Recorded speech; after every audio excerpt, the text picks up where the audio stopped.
Rotted Reviews, and I pose a question to all of you out there. What happened to your childhood stuffed animal, your teddy bear, your favorite toy, so on and so forth?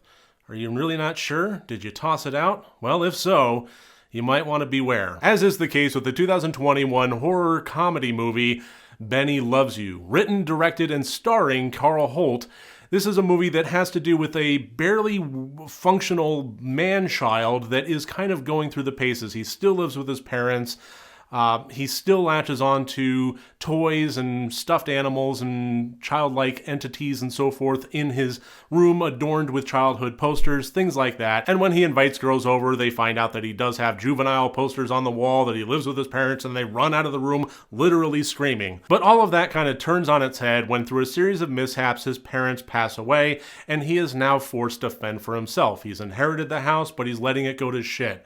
He has bills to pay, he's letting them pile up. At his job, where he works in developing new toy lines, it just really isn't working out for him. He's getting demoted, things like that. And so in one last-ditch effort to really be a functioning adult, Jack goes ahead and bins up all of his childhood memories, all of his toys and so forth. So he's trying to get his life in order, but that kind of goes awry when one of the childhood elements that he threw into the storage down in the basement is his stuffed favorite animal, Benny, who starts to come to life and then forms a strange emotional attachment to Jack. You see, if Jack shows any affection towards anybody else or anything looks like it could possibly be some level of codependent threat to Benny, Benny takes some action. And that's all I'll discuss on the plot level. You can kind of guess a lot of where it goes from there. There's not a whole lot of surprises to be found here. The real nature of this entire movie is a killer stuffed animal that has cutesy phrases such as, "Benny loves you." So the real question that I had before I clicked play and started watching this movie is,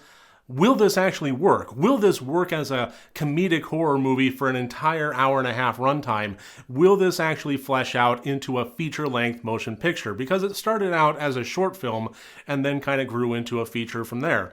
And I'm here to report that, in my opinion, no, it really didn't. On the comedy level, it was cute. It had some cute moments. I don't think actually even elicited a chuckle from me though. Certainly not any out loud laughs. I really didn't find a whole lot of this humor to be very clever. It just kind of felt very broadly accessible and flat. All of the elements of this movie, including the humor, just kind of felt very general. It had broad stroke character developments and character traits that really didn't match with reality, so I had a lot of trouble kind of getting into it and feeling anything for the characters at all. And again, just like the zombie mafia movie that I reviewed fairly recently, Witness Infection, this just didn't really have a whole lot of contrasting elements that I think could have worked in favor of the film itself and the comedy. If the characters had actually felt more grounded, if the situations felt more real, things like that, then I think that the nature of this stuffed animal coming to life could have been a lot funnier, could have been a lot more interesting. But as it was kind of slapstick broad comedy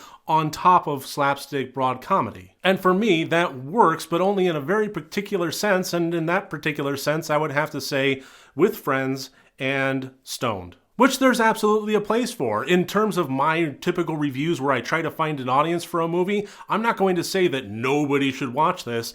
I'm saying that you should be with friends, and you should probably be inebriated in one way or another. If those two things are the case, you're probably going to be finding this quite funny, but me just kind of sitting alone trying to watch a good comedy horror, I just didn't really find it to be that funny, that interesting, that engaging. What I did find is that I was actually kind of surprised by some of the special effects in this movie, which were not too bad. I mean, if I found out that this was a $50 million blockbuster, I'd be wondering where the fuck the money went. But knowing that this is kind of a low-key production, I was pretty impressed by some of the elements that it put forth in bringing Benny to life, as well as a few other little ticks and nods and so forth in the special effects department.